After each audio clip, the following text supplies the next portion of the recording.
Bilge ayı Momo ve orman neden sessiz? Orman, derenin yeniden akmaya başlamasından sonra canlanmıştı. Su şırıl şırıl akıyor, çiçekler başlarını gökyüzüne kaldırıyordu. Ama Bilge ayı Momo'nun kalbinde hafif bir huzursuzluk vardı. Her şey yolunda görünse de orman eskisi gibi fısıldamıyordu. Momo sabah yürüyüşüne çıktığında durdu. Kulaklarını dikti, toprağa bastı. "Orman hala tam olarak mutlu değil," diye mırıldandı.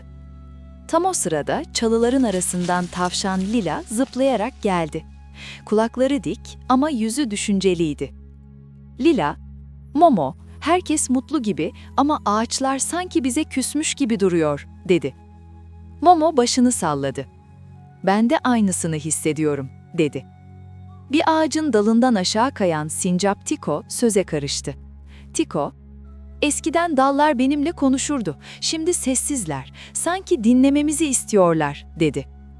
Dere kenarından yavaş adımlarla kaplumbağa Nena yaklaştı. "Nena, acele ettik Momo, suyu geri getirdik ama doğayı dinlemeyi unuttuk," dedi. O sırada gökyüzünde mavi kanatlarıyla dönen kuş Piri aşağı indi.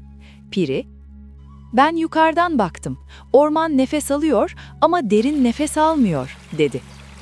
En son ağaçların arasından zarif adımlarla geyik Arya çıktı. Boynunu eğerek konuştu. Arya, "Denge hala kırılgan. Doğa bize bir şey anlatmaya çalışıyor," dedi. Momo herkese baktı. Gözleri kararlı ama yumuşaktı. "Öyleyse dinleyeceğiz," dedi. "Gerçekten dinleyeceğiz." Hepsi yaşlı meşe ağacının etrafında toplandı. Momo patisini gövdeye koydu. Gözlerini kapadı. Diğerleri de sessizleşti. Rüzgar hafifçe esti, yapraklar titredi. Bir fısıltı yayıldı ormana. Ağaçların sesi, "Sayenizde dere yeniden akıyor ama ağaçları unuttunuz.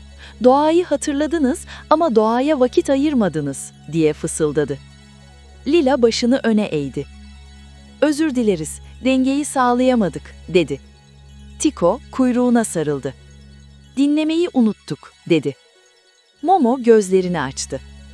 "Doğanın sırrı dengededir," dedi. O günden sonra yeni bir söz verdiler. Her sabah konuşmadan bir süre ormanı dinleyeceklerdi.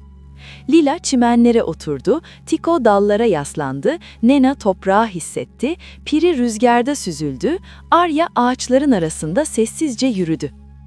Günler geçti, orman değişti. Kuşların şarkıları tamamlandı. Ağaçlar daha güçlü durdu. Dere yalnızca akmadı, parladı. Bir akşam Momo kayanın üzerinde otururken Piri yanına kondu. Piri, "Orman yeniden konuşuyor," dedi. Momo gülümsedi.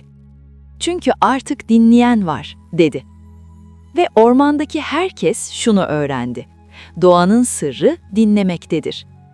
Momo ve hayvan dostları doğanın sırrını ve dinlemeyi öğrendiler. Peki siz de öğrendiniz mi?